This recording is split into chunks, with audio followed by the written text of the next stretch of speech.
Hello बच्चों, final account series में आज हम लोग ट्रेडिंग और ग्रॉस प्रॉफिट को अच्छी तरह से जानेंगे और ट्रेडिंग अकाउंट के एक दो क्वेश्चंस करके देखेंगे ताकि हमारी उसकी अंडरस्टैंडिंग बहुत अच्छी तरह बन जाए। So let's get started.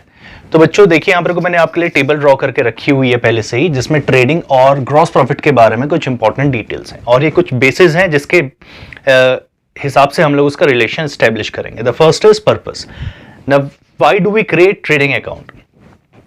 To know और to ascertain the gross profit earn. ठीक है, सबसे बेसिक पर्पस तो यही है उसका कि भाई ग्रॉस प्रॉफिट हम लोगों को निकालना है कि कितनी अर्निंग टोटल हम लोगों ने करी है। ग्रॉस प्रॉफिट का क्या पर्पस है? It helps to ascertain gross profit. ठीक है, मैं केवल प्रॉफिट की बात कर रहा हूं, लॉस तो अंडरस्टूड है कि भाई अगर प्रॉफिट नहीं हुआ तो लॉस हम लोग खुद देख रहे होंगे। तो मेन पर्पस आप लोगों को समझ में आ गया। इसके बाद देखते हैं कि नेचर कैसा होता है ट्रेडिंग अकाउंट का। सो present a statement. So trading account present a statement of items that are directly incidental to main activity of the business. जो हम लोगों ने लास्ट लेक्चर में डिस्कस किया था कि कोर बिजनेस एक्टिविटी के बारे में हम लोग कहीं ना कहीं बात कर रहे थे और जो डायरेक्टली उससे रिलेटेड होंगी वो ही हमारी इसका नेचर बनेगा। Alright? तो it present a statement of items that are directly incidental to main business या फिर core business activities. Now, gross profit का नेचर कैसा है? It ascertained from all the direct revenues earned and direct expenses incurred by the firm. तो profit का formula हम लोगों ने देखा कि जितने भी डायरेक्ट रेवेन्यूज हुए हैं उसमें से डायरेक्ट एक्सपेंसेस को एक्सक्लूड कर दिया जाएगा तो हमारे पास प्रॉफिट निकल के आ जाएगा। यहां पर को भी केवल और केवल किसकी बात हो रही है? Direct revenues and direct expenses की। और डायरेक्ट के बारे में आप लोगों को पता है कि डायरेक्ट क्या होता है, लास्ट लेक्चर में हम लोगों ने इसको डिस्कस किया था। नाउ द रिलेशनशिप, किसके रिलेशन किसके साथ होता है और कैसे एस्टेब्लिश कर सकते हैं? So it is a part of profit and loss account.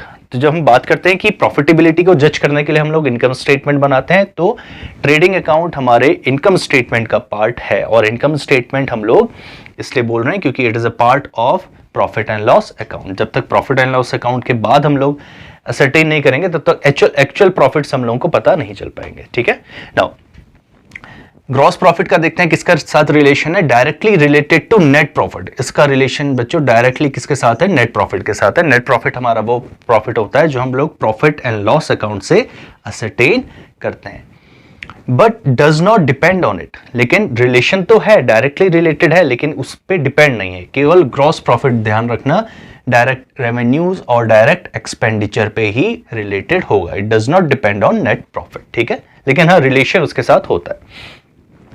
Now एक और चीज देखते हैं। So account balance consist of gross profit. ठीक है, जो ट्रेडिंग अकाउंट का लास्ट में हम लोग समराइजेशन पार्ट करेंगे और जो उसका बैलेंस होगा, अकाउंट बैलेंस होगा, उसको हम लोग कहां कर देंगे? और gross loss transfer to profit and loss account. ठीक है, इसीलिए मैं बोल रहा हूं कि इसका रिलेशन आपको एस्टेब्लिश करना देखना पड़ेगा। वो बाद में जब आप प्रैक्टिकल करेंगे वो अपने आप ही आपको समझ में आने लगेगा। तो हम लोगों को करना क्या है कि ट्रेडिंग का जो भी बैलेंस है उसको ट्रांसफर कर देना है प्रॉफिट एंड लॉस अकाउंट में ताकि हम लोग प्रॉफिटेबिलिटी को निकाल सके। Now gross profit includes only revenue earned. ठीक है, याद रखना, केवल और केवल रेवेन्यू अर्न्ड को ही हम लोग फोकस करेंगे ग्रॉस प्रॉफिट में, and not income from other sources. इसका मतलब बाकी एक्टिविटीज से अगर हम लोगों को इनकम आ रही होगी उसको एक्सक्लूड कर देंगे। इसका मतलब other than the main business activity, other than the activities of the main business की जो हो रही होंगी, उसके अलावा अगर हमारे पास इनकम आ रही है उसको हम लोग कंसिडर नहीं करेंगे। Now last is element. Elements of trading account जैसे हम लोग लास्ट लेक्चर में डिस्कस किए थे, 5 होते हैं। वही है stock in the beginning, at the end, purchases, net purchases, sales, net sales, और ये क्या है? Direct expenses. और इसके बारे में हम लोगों ने अच्छी तरह से देखा भी था। और एलिमेंट जब हम ग्रॉस प्रॉफिट की बात करते हैं तो किसी भी प्रॉफिट का फॉर्मूला क्या होता है? Revenue minus expenses. ठीक है, उसके अलावा भी एक फॉर्मूला ये है कि gross profit equals to sales minus cost of goods sold. ठीक है, ये COGS का मतलब कॉस्ट ऑफ गुड्स सोल्ड। ये अभी हम लोग डिस्कस करेंगे, जब हम प्रैक्टिकल में देखेंगे तब मैं आपको इसको डीप में समझाऊंगा। तो आप इसका जल्दी से रिकॉर्डिंग करिए, हम लोग प्रैक्टिकल क्वेश्चंस में चलते हैं। चलिए बच्चों, तो ट्रेडिंग अकाउंट बनाना शुरू करते हैं। ऊपर हेडिंग आ गई ट्रेडिंग अकाउंट, और फॉर द ईयर एंडिंग, जिस भी साल के लिए बना रहे होंगे उसकी लास्ट वर्किंग डेट यहाँ पर को आ जाएगी। क्वेश्चन में मेंशन रहता है और ये है आपका डेबिट साइड जिसमें पर्टिकुलर अमाउंट है, ये है क्रेडिट साइड जिसमें पर्टिकुलर अमाउंट है। नीचे हम लोगों ने बैलेंस आउट करने के लिए जगह छोड़ी हुई है बॉक्स बना के। तो ये है आपका फॉर्मेट, आप जल्दी से ड्रॉ करिए। चलिए बच्चों एक दो क्वेश्चन देखते हैं और स्क्रीन में आपके दिख रहा होगा। Prepare trading account for the year ending 31 मार्च 2017। तो हम लोगों को पता चल गया कि इसकी लास्ट वर्किंग डे क्या है। तो ये है बच्चों आपका 31 मार्च 2017। तो आप भी इस तरीके से यहां पर को लिख देंगे, ठीक है। इंफॉर्मेशन गिवन है, ओपनिंग स्टॉक, इसको बोलते हैं stock in the beginning. Purchase returns given है, सेल्स गिवन है, वेजेस गिवन है, सेल्स रिटर्न गिवन है, purchases, carriages inward and stock at the and, जिसको क्लोजिंग स्टॉक बोलते हैं। जैसे जैसे मैंने आपको बताया था कि ट्रेडिंग अकाउंट की शुरुआत जिस भी तरीके से होगी वहां पर को आएगा। तो सबसे पहले हम लोग बोलेंगे कि फैक्ट्री के अंदर जो भी लास्ट ईयर का प्रीवियस स्टॉक है पहले उसको यूज किया जाए। तो हम लोग लिखेंगे यहां पर को अपना स्टॉक इन द बिगनिंग। तो हम लोग लिखेंगे टू ओपनिंग स्टॉक। और ओपनिंग स्टॉक तो आप मान के चलिए बच्चों हमेशा 99% ऑफ द केसेस में आपको ये डायरेक्टली गिवन होगा। इसमें कहीं पर को भी आपको देखने की जरूरत नहीं है, बस क्वेश्चन में इसको फाइंड आउट करिए और लिखिए। सो 1,70,000 हमारा ये जो इसका वैल्यू है ये गिवन है 1,70,000। तो हम लोगों ने भी यहां पर को अपनी वैल्यूज लिख दी। फिर क्या बताया था मैंने कि ओपनिंग स्टॉक से तो पूरा साल हम लोग मैन्युफैक्चरिंग या फिर ट्रेडिंग नहीं कर सकते, उसके अलावा हम लोगों को परचेस करनी पड़ेगी। इसका मतलब second element of the trading account is purchases. तो हम लोग यहां पर को नेट परचेजेस लिखेंगे। तो सबसे पहले परचेजेस को ऐसे लिख लीजिए बच्चों आपको, ठीक है। जो भी परचेजेस है वो हमारी यहां पर को आ जाएगी। और परचेजेस हम लोगों को दिख रहा है कि थर्ड आइटम है 1 लाख रुपीज की। तो यहां पर को मैंने लिख दिया दैट इज 1 लाख। इनर में ही लिखूंगा क्योंकि अभी हम लोग नेट परचेजेस डायरेक्टली यहां पर को आउटर कॉलम में लिखेंगे। परचेजेस में से 10,000 जो है वो परचेज रिटर्न हो रही है। और जो मैंने बोला था कि सपोज हम लोगों ने 1,10,000 रुपीज का आइटम खरीदा, उसमें से 10,000 के जो रॉ मटेरियल गुड्स है वो डिफेक्टिव निकले, तो ऑब्वियसली हम लोग उसको रिटर्न करवाएंगे। तो इसका मतलब एक्चुअल परचेजेस तो हमारी केवल और केवल कम हो रही होगी। तो मैं क्या करूंगा, माइनस करूंगा, लेस का सिंबल बनाऊंगा या फिर आप लेस भी लिख सकते हैं और यहां लिखूंगा परचेजेस रिटर्न, ठीक है। और परचेज रिटर्न में कितना है 10,000। तो बताइए एक्चुअल परचेजेस हमारी कितनी करी हम लोगों ने, आप बोलेंगे कि भाई केवल 90,000। और यहां पर को इस तरह से लाइन खींच के हम लोगों ने नेट परचेजेस यहां पर को लिख दी, ठीक है। आप दूसरी तरीके से भी इसको दिखा सकते हैं, वो किस तरह होगा मैं यहां पर को देखता हूं। इसमें आप लिख सकते हैं टू नेट परचेजेस और इसके सामने डायरेक्टली आप लिख दीजिए 90,000। अब या तो आप इसमें वर्किंग नोट दिखा दीजिए डायरेक्टली अपने आंसर के बाद में कि हम लोगों ने नेट परचेजेस किस तरह निकाली, या फिर यहां पर कोई इस तरह लिख दीजिए कि 10,000 minus 1 lakh minus 10,000 that is purchases minus purchases return, ठीक है। आपको जैसे भी अच्छा लग रहा है आप इसको रख सकते हैं। चलिए मैं इसको रब कर देता हूं एक वाले को, जो पहले प्रीवियस हम लोग कर चुके हैं उसी को मैं रहने देता हूं। चलिए तब तक आप देखिए बेटा, क्वेश्चन में आपके स्क्रीन में दिख रहा होगा क्वेश्चन। आप देखिए थर्ड एलिमेंट हमारा क्या होने वाला है, बताइए डेबिट साइड का थर्ड एलिमेंट क्या है। अब अगर आप इसको कहानी की तरह याद करेंगे तो बहुत ही सिंपल होगा। पुराना स्टॉक लिया, नया स्टॉक परचेज किया, अब उसको हम लोगों को रॉ मटेरियल से फिनिश प्रोडक्ट बनाना है और हम लोगों को उसमें कुछ खर्चे करने पड़ेंगे। इसका मतलब अब सारे के सारे जितने भी डायरेक्ट एक्सपेंसेस हैं वो यहाँ पर को आ जाएंगे, ठीक है। यहाँ पर को हमारी शिप आई और शिप में कार्गोज थे, हमारे बड़े बड़े कार्गोज थे, ठीक है। इस शिप ने इसको अनलोड किया, डॉक में इसको अनलोड किया, ठीक है। ये डॉक में अनलोड हो रहे हैं तो अनलोडिंग चार्जेस हो गई हमारी, ठीक है। यहां पर से अगर ये इंपोर्ट्स हो रहे हैं, इसका मतलब कि ये दूसरे देश से अगर सामान आ रहा है तो हम लोगों को इंपोर्ट ड्यूटी देनी पड़ेगी, जिसको बोलते हैं कस्टम ड्यूटी। कस्टम ड्यूटी देनी पड़ेगी। इसका मतलब अगर हम लोग ये पे नहीं करेंगे तो इसका मतलब जो हम लोगों ने रॉ मटेरियल मंगा रखा है वो हम लोग अपने लिए क्लेम नहीं कर सकते। इसका मतलब ये हमारा डायरेक्ट एक्सपेंस बना। दूसरा, ये यहां पर से हमारी फैक्ट्री में आएगा, क्योंकि भाई ये फैक्ट्री में जब तक नहीं आएगा तब तक हमारी प्रोसेस स्टार्ट नहीं हो सकती, ठीक है। और ये वाया रोड यहां पर को इसको आना है, राइट। ये डॉक से हमारे पास आएगा। अगर ये यहां पर को रास्ते में आ रहा है और फैक्ट्री के अंदर तक आ रहा है, इसको बोलेंगे कैरियेजेस ऑन परचेज, ठीक है, या फिर इनवर्ड।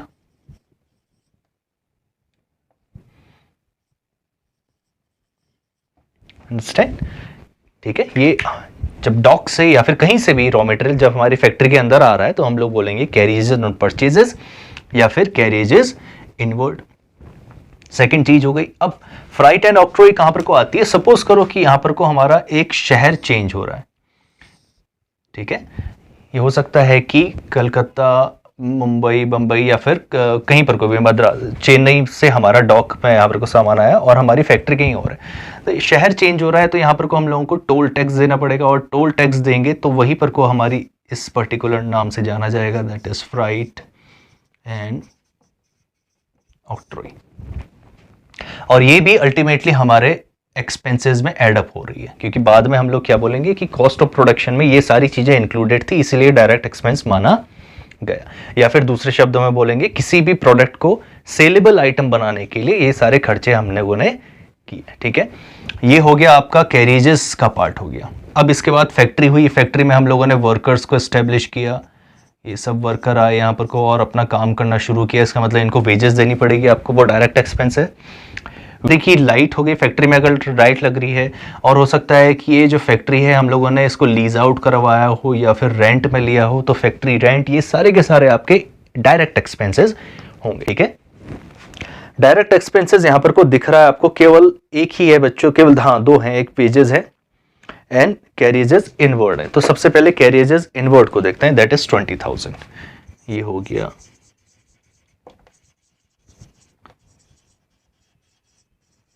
इनवर्ड्स 20,000।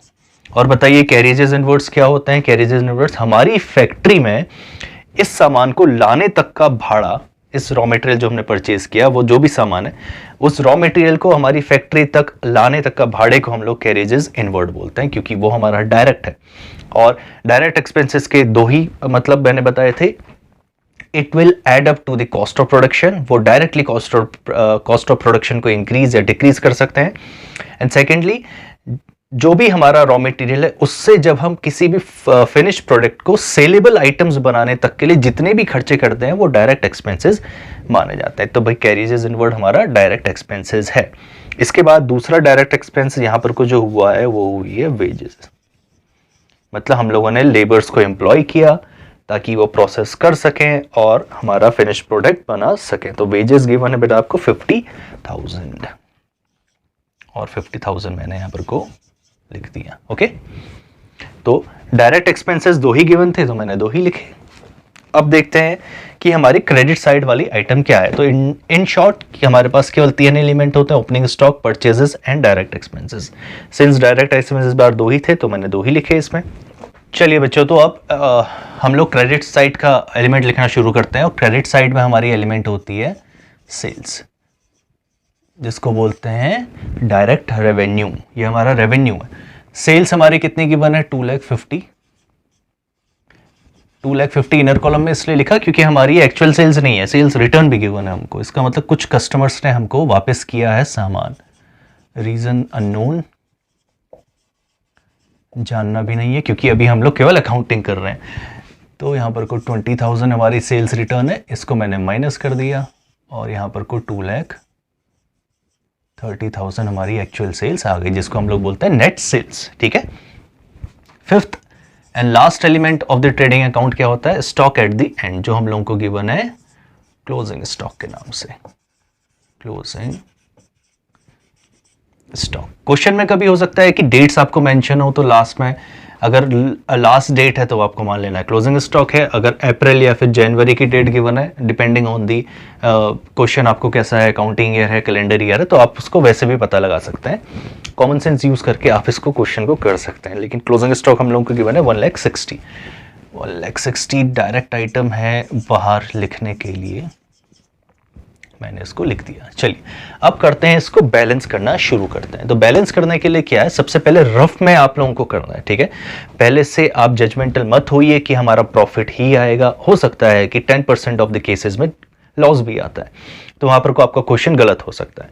तो सबसे पहले क्या करना है, क्रेडिट और डेबिट साइड के टोटल्स को अलग से या फिर पेंसिल में ही यहीं पर को हल्के से इंप्रेशन के साथ आप दोनों के अमाउंट को लिख दीजिए। फिर जज करिए कौन सी अमाउंट ज्यादा है, उसको दोनों तरफ लिख दीजिए, और जहां पर को डेफिसिट आ रहा है वहां पर को अपना डेफिसिट लिख दीजिए। तो हम लोग भी ऐसे ही करते हैं। तो भाई क्रेडिट वाला कितना आइटम आ रहा है, 0,000,006 और 9 और 3, तो ये तो आ रही है भाई हमारी 3,90,000। क्रेडिट तरफ की टोटल कितना आ रहा है, 3,90,000 आ रहा है। डेबिट देखते हैं तो ये हो गया 90, 110, और 110 में हम लोगों ने 50 को ऐड किया तो 160, और 160 को हम लोगों ने इसमें ऐड किया तो 330 आ रहा है। ये बच्चों आ रहा है कितना, 3,30,000। तो बताइए कौन सी साइड ज़्यादा है, ऑब्वियसली क्रेडिट साइड हमारी ज़्यादा है। तो इसको मैं एक काम करता हूँ, इस पेन से लिख लेता हूँ। तो जैसे हम लोगों ने बोला था कि जो भी साइड हमारी ज़्यादा आएगी उसको हम लोगों को दोनों तरफ लिख देना है। इसका मतलब हमारा रेवेन्यूज ज़्यादा है और हमारे जो खर्चे हैं वो कम है, ठीक है। जिसको बोलेंगे कि excess of revenue over expenditure हमारा हो रहा है। अब देखिए, तो डेफिसिट हम लोगों को निकालना है। डेफिसिट निकालने के लिए बस इसको इसके नीचे रख देते हैं, और 60,000 का जो है वो डेफिसिट आ रहा है। मतलब डेफिसिट ना बोलूं कि मैं बोलूंगा कि डिफरेंस कितना आ रहा है। तो डिफरेंस कितना है, 60। इसका मतलब वो 60,000 कहाँ आएगा, यहाँ आएगा, in order to fill this gap. क्योंकि ये तो 330 है, इस 330 में जब तक मैं 60 नहीं जोड़ूंगा 390 होगा नहीं, तो मुझे ये भी तो करना है। इसका मतलब ये 60 जैसे ही मैंने यहाँ पर को लिखा, आई एम रिफ्लेक्टिंग, मैं बता रहा हूं कि we have ascertained an amount which is known as gross profit। तो मैं यहां पर को लिखूंगा टू ग्रॉस प्रॉफिट, ठीक है। अब दोनों हैं, यहां पर को मैं या तो इसमें लिख सकता हूं कि कैरिड डाउन, इसको मैंने कैरी डाउन कर दिया, या फिर इसको लिखूंगा ट्रांसफर टू P&L अकाउंट, क्योंकि अल्टीमेटली तो जो अभी हमने देखा था कि वो ट्रांसफर कहाँ हो जाएगा, प्रॉफिट एंड लॉस अकाउंट में जाके ट्रांसफर हो जाएगा, ठीक है। तो आप इसको रिकॉर्ड करिए, हम लोग दूसरे क्वेश्चन की तरफ चलते हैं। चलिए बच्चों, तो अब नॉर्मल क्वेश्चन करना आपको आ गया है, लेकिन इसमें एक चीज और आती है जिसको बोलते हैं कॉस्ट ऑफ गुड्स सोल्ड, ठीक है। तो उसके कुछ फॉर्मूलाज जैसे हम लोग डिस्कस करते हैं, उसके बाद उसके न्यूमेरिकल्स देखेंगे। तो पहले अगर मैं आपको सिंपल से बताऊं कि ग्रॉस प्रॉफिट जो हम लोगों ने फाइंड आउट किया बच्चों, तो यहां पर को लिखा मैंने ग्रॉस प्रॉफिट, और ट्रेडिंग अकाउंट को अगर अपने दिमाग में रखें हैं आप, तो ग्रॉस प्रॉफिट का क्या फॉर्मूला था कि आपकी डायरेक्ट रेवेन्यूज में से माइनस किया मैंने डायरेक्ट एक्सपेंसेस, ठीक है। इसका मतलब अगर मैं बोलूं कि मेरे क्रेडिट साइड के आइटम्स में से मैंने डेबिट साइड के आइटम्स को माइनस किया है, तभी मेरे पास ग्रॉस प्रॉफिट निकल के आया है। तो अगर उन्हीं चीजों को आप अपने इसमें लिख दीजिए तो वही आपका फॉर्मूला बन जाएगा, ठीक है। तो मैं इसको रब करके इन क्रेडिट साइड के आइटम्स को और डेबिट साइड के आइटम्स को यहां पर को लिखता हूं। अब देखते हैं फॉर्मूला हमारा किस तरह बनेगा। तो यहां पर को क्या चीज आती है बच्चों, आपकी सबसे बड़ी डायरेक्ट रेवेन्यू होती है आपकी net sales, that is sales minus sales return. इसमें अगर मैं अपना दूसरा आइटम जोड़ूं जो क्रेडिट साइड होता है, वो होता है आपका क्लोजिंग स्टॉक, क्लोजिंग स्टॉक, ठीक है। और क्रेडिट में से डेबिट साइड को मैं माइनस करने जा रहा हूं, और डेबिट साइड के आइटम्स क्या होते हैं बच्चों आपके, सबसे पहले हम लोग लिखेंगे ओपनिंग स्टॉक, ओपनिंग स्टॉक में मैं जोड़ूंगा अपनी नेट परचेजेस, और इसमें जोड़ूंगा अपना मैं डायरेक्ट एक्सपेंसेस।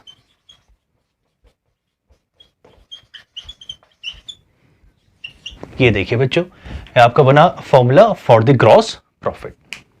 नाउ अब इस चीज को आगे देखते हैं और लेट्स फाइंड आउट कि अगर मैं इसका दूसरा फॉर्मूला आपके सामने लिखूं, ठीक है, तो अगर ग्रॉस प्रॉफिट का दूसरा फॉर्मूला मैं लिखते हूं, ग्रॉस प्रॉफिट इक्वल्स टू, अब देखिएगा केवल मैं नेट सेल्स को यहां पर को लिखूंगा, ओनली नेट सेल्स, केवल नेट सेल्स यहां पर कोई, मैंने क्लोजिंग स्टॉक को यहां पर से हटा दिया और नेट सेल्स में से मैं माइनस कर रहा हूं कॉस्ट ऑफ गुड्स सोल्ड को, cost of goods sold, right, जिसको हम लोग दूसरे नाम से जानते हैं COGS। ठीक है बच्चों, तो इसका कॉन्सेप्ट मैं पहले आपको बता देता हूं कि जो ये हम लोगों ने लिखा है कॉस्ट ऑफ गुड्स सोल्ड, इसका कॉन्सेप्ट होता क्या है। तो हम लोगों ने भाई खरीदा raw material, okay, raw material खरीदा प्लस कुछ परचेजेस करी और रॉ मटेरियल हम लोगों ने खरीद लिया। इस रॉ मटेरियल को खरीदने के बाद इसको एक फिनिश प्रोडक्ट बनाना है मुझे। सपोज करो कि मुझे इसको फैक्ट्री से निकालना है और एक ऐसा प्रोडक्ट बनाना है कि वो फिनिश प्रोडक्ट बन के सामने आए। तो बस आपसे ये पूछा जा रहा है कि भाई जो आप सामान बेचने जा रहे हैं, जो सामान आपने बेचा उसकी कितनी कीमत आपने चुकाई, how much cost you occurred during the goods sold. इस सामान को बेचने के लिए आपने कितनी कीमत चुकाई, तो वही है आपकी कॉस्ट। इसका मतलब कॉस्ट ऑफ प्रोडक्शन की बात हो रही है। तो मैंने यहाँ पर को अपने डायरेक्ट एक्सपेंसेस जोड़े, तो रॉ मटेरियल किस तरीके के होगा यहाँ पर को बताइए। आप बोलेंगे रॉ मटेरियल दो हो सकता है, एक तो भाई आपका ओपनिंग स्टॉक प्लस परचेजेस हुआ। तो देखिए फॉर्मूला क्या है, ओपनिंग स्टॉक में मैंने नेट परचेजेस जोड़ी और फिर मैं अपने डायरेक्ट एक्सपेंसेस को जोड़ रहा हूं और फिर मैं माइनस कर दे रहा हूं वो सारे आइटम्स जो बिक नहीं पाए। कि भाई आपसे क्वेश्चन ही वही पूछा जा रहा है ना, cost of goods sold, unsold की तो बात ही नहीं हो रही है। इसका मतलब अनसोल्ड पोर्शन को कहीं ना कहीं मुझे इसमें से एक्सक्लूड करना पड़ेगा। तो जितनी कीमत मैंने अदा करी यहां पर को, जितनी कीमत मैंने करी यहां पर से, और जो पोर्शन बिक नहीं पाया उसको मैं हटा दूंगा, वो पोर्शन बनेगा मेरा कॉस्ट ऑफ गुड्स सोल्ड। उतनी कीमत मैंने चुकाई किसी भी पर्टिकुलर सामान को बेचने के लिए। तो कॉन्सेप्ट समझ में आ गया बच्चों आपको कि कॉस्ट ऑफ गुड्स सोल्ड है क्या। नाउ अब इसका फॉर्मूला देखिए क्या है, मैंने क्या लिखा हुआ, नेट सेल्स में से अपनी कॉस्ट ऑफ गुड्स सोल्ड को माइनस कर दिया। मतलब अगर मैंने 100 रुपए का सामान बेचा और मैंने सपोज करो कि 80 रुपए उसको बनाने में खर्चा किया, इसका मतलब 20 रुपए मैंने अपने कमाए। सिंपल सा कॉन्सेप्ट है, यही है, बस यही चीज तो लिखी हुई है मैंने, और कुछ ज्यादा थोड़ी लिखा हुआ है। तो आपको समझने में कोई दिक्कत नहीं होनी चाहिए कि ये कॉस्ट ऑफ गुड्स सोल्ड और ये चीजें क्या है। ठीक है, चलिए अब अगर कॉस्ट ऑफ गुड्स सोल्ड का डायरेक्ट मैं आपसे पूछूं, आप फॉर्मूला बताइए। आप तो इसको निकाल सकते हैं, तो बताइए क्या क्या है। सबसे पहले हम लोग ऐड करने वाला आइटम्स को लिख देंगे। तो मैंने लिखा opening stock, opening stock plus net purchases,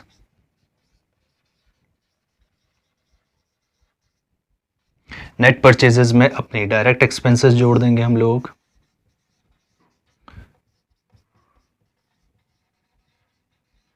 और इन सब में से मैं माइनस कर दूंगा अनसोल्ड पार्ट, जिसको बोलेंगे क्लोजिंग स्टॉक। अनसोल्ड पार्ट भी हो सकता है, या फिर स्टॉक इन ट्रेड भी हो सकता है, या फिर वर्क इन प्रोग्रेस भी हो सकती है।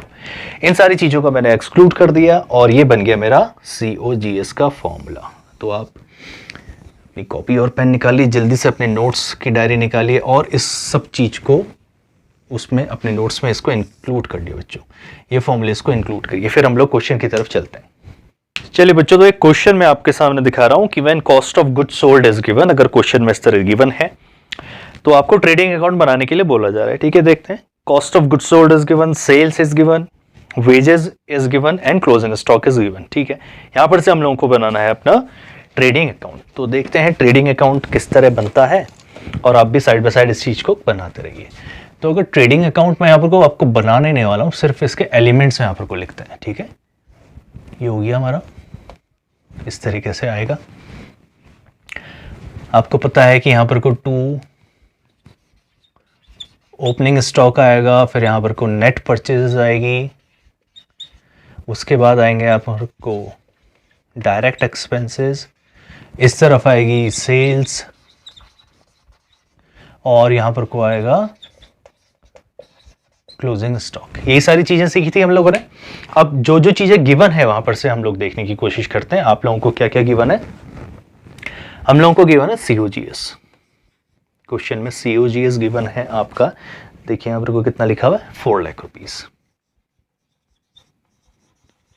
और COGS में क्या क्या चीजें इंक्लूडेड होती है मैं उसमें ब्लू से टिक कर रहा हूं, इसका मतलब उसमें क्लोजिंग स्टॉक, ओपनिंग स्टॉक आ चुका है, उसमें नेट परचेजेस आ चुकी हैं, उसमें ऑल द डायरेक्ट एक्सपेंसेस आ चुके हैं, और क्लोजिंग स्टॉक भी एक्सक्लूड किया जा चुका है इस 4 लाख रुपए में। तो अगर क्वेश्चन में आप इसमें से कहीं पर कोई भी चीज देख रहे होंगे तो इसका मतलब वो डुप्लीकेसी आ जाएगी, अगर मैं इसको रिकॉर्ड करूंगा तो इसका मतलब वो चीज एक्सक्लूड करने वाली है।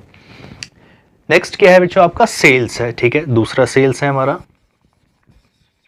Sales equals to 5 lakh rupees, ठीक है। नेक्स्ट आइटम गिवन है बेटा आपको वेजेस गिवन है, देखिए वेजेस कहां आएगा, डायरेक्ट एक्सपेंसेस का पार्ट है, इसका मतलब मुझे इसको नहीं लेना है, एक्सक्लूड कर देना है क्योंकि ऑलरेडी इसमें इंक्लूडेड है।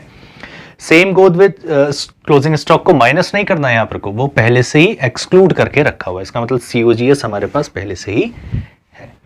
क्या बोला जा रहा है आपसे, ट्रेडिंग अकाउंट बनाइए बोल रहे हैं, ठीक है। तो ट्रेडिंग अकाउंट अगर हम लोग इस तरह बनाएंगे, ये हो गया क्रेडिट साइड, ये हो गया डेबिट साइड, मुझे सिर्फ यहां पर को लिखना है COGS 4 लाख।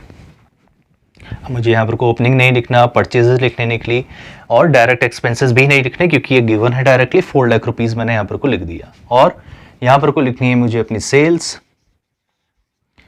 5 लाख, यहाँ पर को क्लोजिंग स्टॉक भी नहीं आएगा क्योंकि ऑलरेडी कैलकुलेटेड है। बस अब ट्रेडिंग अकाउंट का मेन पर्पस क्या होता है, to find the gross profit. तो ग्रॉस प्रॉफिट तो हम लोग दोनों तरीके से निकाल सकते हैं, एक आप बोलेंगे कि यहाँ पर को टोटल करें आप इसको, जैसे हम लोग ट्रेडिंग अकाउंट बनाते हैं, और जो भी डिफरेंस होगा उसको हम लोग इस तरह लिखेंगे, और ये हो जाएगा हमारा ग्रॉस प्रॉफिट 1 लाख रुपीस। अगर फॉर्मूले में देखें तो फॉर्मूले में भी तो यही चीज हो रही होती है, ये रहा ग्रॉस प्रॉफिट का फॉर्मूला, इसका फॉर्मूला क्या है, सेल्स माइनस COGS। सेल्स है भाई हमारी 5 लाख रुपीस, उसमें से 4 लाख रुपए को माइनस कर दूंगा तो ग्रॉस प्रॉफिट मेरा निकल के आएगा 1 लाख रुपीस, ठीक है। सिंपल है ना, बस ये सिंपल सा क्वेश्चन मैंने इसलिए दिया था कि अंडरस्टैंडिंग आपकी बढ़ जाए। इसके बाद हम मेन क्वेश्चन की तरफ चलेंगे जो आपका प्रैक्टिकल हो सकता है कि पॉसिबल हो आपके एनुअल पेपर में आए, तो आप इसको रिकॉर्ड करना चाहते हैं तो रिकॉर्ड कर सकते हैं। So let's see next question क्या है हमारा, from the following balance extracted from the book of MS Ahuja and Nanda, calculate the amount of, first is cost of goods available for cell, cost of goods sold during the year, and third is gross profit, ठीक है। तो तीनों चीज निकालनी है हम लोगों को, opening stock, credit purchases, cash purchases, credit sales, cash sales, wages, salary and closing stock. Sales return given है एंड परचेजेस रिटर्न गिवन है, ये दो चीज हम लोगों को गिवन है। Okay then let's find out कि क्या चीज होती है। तो कुछ कैलकुलेशन करने से पहले मैं आपको बता दूं ये तीन चीजें हैं क्या। वैसे ग्रॉस प्रॉफिट आपको पता है कि क्या होती है, अगर आपको कंफ्यूजन हो रहा है कि cost of goods available for cell and cost of goods sold क्या है, तो वो अभी हम लोग डिस्कस कर लेते हैं। नाउ यहां पर को अगर मैं बात करूं कि एक IPO साइकिल के सिंपल से IPO, राइट, IPO साइकिल क्या होती है, that is input, process and output. Input में हमारा क्या क्या चीजें आएंगी आप बताइए, रॉ मटेरियल होगा, यही चीजें तो इनपुट होंगी, रॉ मटेरियल हमारा इनपुट हो रहा है। प्रोसेस करने में क्या क्या चीजें हो रही हैं हमारी, यहां पर को आप बोलेंगे कि लेबर, मशीनरी, और मशीनरी के साथ साथ एसोसिएटेड जितने भी खर्चे हैं उसके, लाइटिंग हो गई, मशीनरी पे यूज होने वाली, फ्यूल हो गया, गैस हो गया, पावर हो गया, ये सारी चीजें होंगी। अगर फैक्ट्री के अंदर है तो फैक्ट्री की लाइटिंग, और मशीनरी का जो भी हमारा अदर है ग्रीस आइटम हो गया, और कंज्यूमेबल स्टोर्स जिसको हम बोलते हैं, वो सारी चीजें हो गई। ये प्रोसेस हो रही है इसमें, और मशीनरी में वो चीज प्रोसेस होगी, और अल्टीमेटली फाइनल गुड्स हमारे निकल के आएंगे, ठीक है। इसको बोलेंगे हम लोग सेलेबल आइटम्स, जिसको आइटम्स को हम लोग बेच सकते हैं। तो रॉ मटेरियल को सेलेबल आइटम बनाने के लिए जो भी मैं खर्चा करता हूं उसको हम लोग बोलेंगे बच्चों cost of goods sold, right. जितना भी खर्चा मैंने सामान को बेचने में किया वो है हमारा कॉस्ट ऑफ गुड्स सोल्ड। और यहां पर को दूसरी चीज लिखी हुई है आपकी cost of goods available for sale, right. यही आइटम लिखा हुआ है हमारा, cost of goods available for sale. Sale के लिए अवेलेबल होना है उसको, इसका मतलब कि ये प्रोसेस के बाद इमीडिएट जो खर्चा है हमारा, ये जो खर्चा है इसको हम लोग अगर देखें तो ये है हमारा goods of cost of goods available for cell. उसको सेलेबल आइटम बनाने तक का खर्चा मेरा cost of goods available for cell है। और इसमें अगर मैं देखूं कि वो पार्ट जब मेरा सामान बिक रहा है, कॉस्ट ऑफ गुड्स सोल्ड की बात हो रही है, तो वो COGS का पार्ट होगा, ठीक है। जब हम फॉर्मूले में देखेंगे तब आप इसको और डीपली समझ सकते हैं। तो अगर अब हम लोग निकालना शुरू करें, क्वेश्चन की क्या कंप्लायंसेस है। क्वेश्चन आपसे बोल रहा है कि prepare trading account to find gross profit. आपसे बोला है कि ग्रॉस प्रॉफिट निकालने के लिए आप ट्रेडिंग अकाउंट बनाइए और बाकी जो चीजें हैं वो आपको ऐसे ही फाइंड आउट करनी है, that is cost of goods available for cell and cost of goods sold, ठीक है। तो हम लोग 1 बाय 1 एक एक करके सारी चीजें निकालते हैं। तो फर्स्ट है हमारा cost of goods available for cell. तो कहीं ना कहीं इसका फॉर्मूला आपको अगर ये है तो इसका फॉर्मूला क्या निकलेगा, इसका मतलब इसका COGS में से, अगर आपको COGS का फॉर्मूला याद है, उसमें से अगर सिर्फ और सिर्फ आप अपनी क्लोजिंग स्टॉक को माइनस कर दें, मतलब क्लोजिंग स्टॉक को वहां पर से हटा दें, ठीक है। या दूसरा एक कहने का तरीका मैं आपको यहां पर बता देता हूं कि अगर मैं अपने केवल डेबिट आइटम्स को लिखूं तो वो ही है मेरा cost of goods available for cell. इसका मतलब क्या क्या है, इसका फॉर्मूला बनेगा opening stock plus net purchases plus all the direct expenses, बस।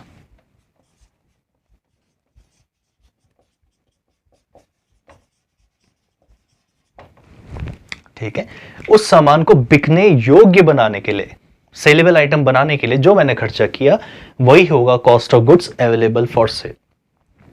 देखते हैं कि क्या क्या चीजें गिवन है, आप अपने क्वेश्चन में देखिएगा, मैं अपनी बुक में से देख के यहां पर को आइटम्स को रिकॉर्ड कर रहा हूं। तो ओपनिंग स्टॉक कितना गिवन है बच्चों, 25,000 प्लस, अब देखिए credit purchase and cash purchase given है। इसका मतलब यहां पर कुछ अगर नेट परचेज है तो नेट परचेज का फॉर्मूला यहां पर को मैं लिख देता हूं,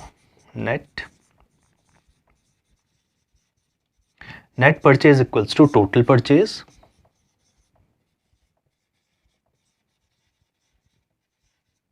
और टोटल परचेजेस क्या होती हैं भाई, आपकी कैश प्लस क्रेडिट,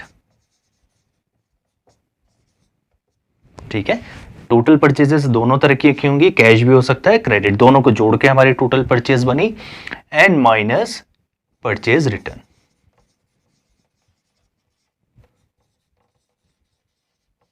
तो ये है आपका कहीं ना कहीं नेट परचेज का फॉर्मूला।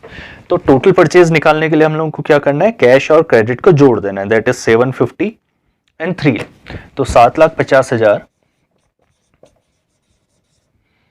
और 3 लाख को जोड़ देना है, जो हमारा बनता है 10,50,000। यस, परचेज रिटर्न गिवन है बच्चों आपको 10,000 का, तो इसमें से मैं 10,000 को हटा देता हूं, तो हमारे पास कितना निकल के आ गया, 10,40,000। तो यहां पर को लिख देते हैं 10,40,000। नेट परचेजेस भी आ गई हमारी। अब चलते हैं आगे, हम लोगों को क्या गिवन है। अब देखते हैं डायरेक्ट एक्सपेंसेस क्या क्या गिवन है। वेजेस गिवन है और इसके अलावा वेजेस के अलावा नहीं, वेजेस के अलावा कुछ भी नहीं है। वेजेस है आपकी 1 लाख रुपीस की। तो डायरेक्ट एक्सपेंसेस में तो केवल और केवल यही चीज है, ठीक है। चलिए अब देखिए कितना आंसर आ रहा है आपका। तो 1040 में इसको 1 लाख को जोड़ा तो 1140 हो गया, 1140 में 25 को जोड़ूंगा तो ये हो गया मेरा 1165। इसका मतलब 11,65,000 मेरा cost of goods available for sale portion आ गया। ठीक है, चलो दूसरी चीज हम लोगों को क्वेश्चन हमसे पूछ रहा है कि cost of goods sold during the year हम लोगों को पता लगाना है। ठीक है, cost of goods sold during the year. ठीक है, देख लेते हैं। अच्छा, एक चीज और कि cost of goods available for cell को दूसरे नाम से भी जाना जाता है, जिसको मैं यहां पर लिख देता हूं, that is cost of goods manufactured. Okay, कि गुड्स को मैन्युफैक्चर करने में कितना खर्चा आया वो हम लोगों ने निकाल दिया। लेट्स सी कि हम लोग दूसरा पार्ट इसका निकाल सकते हैं या नहीं निकाल सकते। ठीक है, तो हम लोगों को क्या करना है बताइए। अब कॉस्ट ऑफ गुड्स सोल्ड का फॉर्मूला क्या होगा? वैसे तो फॉर्मूला आप डायरेक्ट भी निकाल सकते हैं, फिर से आप लिख सकते हैं opening stock plus net purchases plus direct expenses minus closing stock. लेकिन क्या आप थोड़ा सा लॉजिक यूज करके इसमें आगे बढ़ सकते हैं? तो COGS का फॉर्मूला क्या आप इस तरीके से निकाल पा रहे हैं या नहीं निकाल पा रहे हैं? तो सबसे पहले मैं लिख रहा हूं यहां पर को cost of goods manufactured minus closing stock.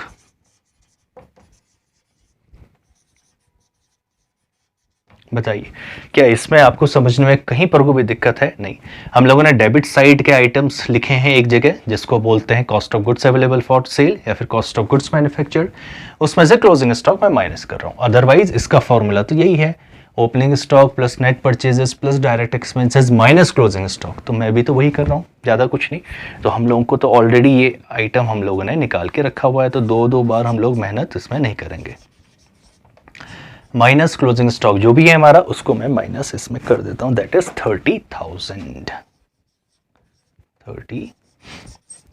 तो भाई सिंपल हो गया, 30 इसमें से माइनस हो गया तो कितना हो गया? 11,35,000। ये क्या है हमारा? COGS। ठीक है, आ गया, दोनों चीज निकल के आ गई।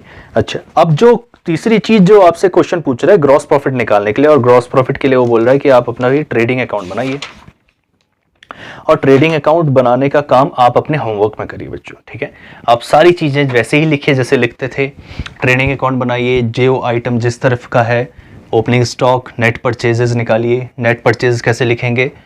Credit plus cash minus purchase return, वो आ गई नेट परचेजेस। फिर अपने डायरेक्ट एक्सपेंसेस लिखिए, जो जो डायरेक्ट एक्सपेंसेस हम लोग देख पा रहे हैं यहाँ, वेजेस के अलावा तो और कुछ है नहीं, तो वेजेस लिखेंगे। और उस तरफ सेल्स लिखेंगे, total sales cash plus credit minus sales return. उसके बाद क्लोजिंग स्टॉक लिखेंगे, अपना ग्रॉस प्रॉफिट निकालेंगे। लेकिन अब ग्रॉस प्रॉफिट निकालने का कहीं ना कहीं मैं आपको तरीका वो सिखाने वाला हूं जो हम लोग विदाउट मेकिंग ट्रेडिंग अकाउंट कर सकते हैं, मतलब फॉर्मूले के बेसिस पे। तो दो चीजें हम लोगों को पता है, 1165 और 1135। तो इस पे फोकस करते हैं। COGS equals to 1135। मैं पूरा का पूरा इसको रब कर देता हूं और सिंपल से अब हम लोग चलते हैं इस तरफ। लिख लेता हूं मैं इसको कि भाई COGS इक्वल्स टू 11,35,000। ठीक है, तो बताइए अब ग्रॉस प्रॉफिट का फॉर्मूला क्या है? तो आपने बोला कि ग्रॉस प्रॉफिट होती है नेट सेल्स माइनस COGS। तो सिंपल है, अगर मैं नेट सेल्स को फाइंड आउट कर लूं और उसमें से 1135 को माइनस कर दूं तो मेरा आंसर ग्रॉस प्रॉफिट का वो भी निकल के आ जाएगा। चलिए देखते हैं कि क्या क्या चीजें हम लोगों को अवेलेबल है। सेल्स भी बच्चों हम लोगों को वैसे ही दे रखी है, that is credit and cash. तो इसका मतलब ये है कि 12 लाख एंड 4 लाख। ठीक है, जब हम बात करेंगे नेट सेल्स का फॉर्मूला तो उसका वही होगा टोटल सेल्स, और टोटल सेल्स क्या होती हैं? Cash plus credit. इसमें से माइनस करूंगा मैं अपने सेल्स रिटर्न, और ये बन जाएगी मेरी नेट सेल्स। ठीक है, देखते हैं फिर हमारा क्या क्या गिवन है। तो कितना था? 12 लाख, 4 लाख, दोनों को जोड़ा कितना हो गया? 16 लाख। 16 लाख में से सेल्स रिटर्न कितना गिवन है हम लोगों को? सेल्स रिटर्न गिवन है बच्चों हमारा 50,000। तो 50,000 हमारा सेल्स रिटर्न हो गया। तो अगर मैं इसमें माइनस कर दूं तो मेरी नेट सेल्स कितनी निकल के आ रही है?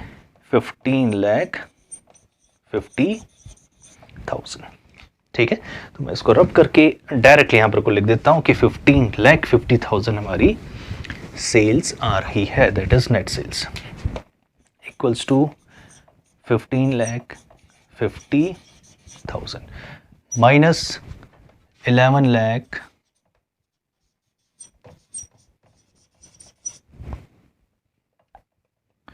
तो इतनी वैल्यू हमारी आ गई। सिंपल है। अब इसमें से इसको माइनस करें और हमारे पास हमारा आंसर आ जाएगा। तो 50 में से 35 होगा तो कितना आएगा आंसर? 15,000 और 15 में से 11 को माइनस करोगे तो कितना आएगा आंसर? That is 4। इसका मतलब ग्रॉस प्रॉफिट कितना है? 4,15,000। आप लोग अपने ट्रेडिंग अकाउंट्स निकालिए और वहां से देखिए कि आपका आंसर इतना ही आ रहा है या नहीं आ रहा है। चलिए बच्चों, तो ट्रेडिंग अकाउंट के सारे एस्पेक्ट्स हम लोगों ने कवर कर लिए हैं। नेक्स्ट टॉपिक होगा आपका प्रॉफिट एंड लॉस अकाउंट के बारे में। So till then study.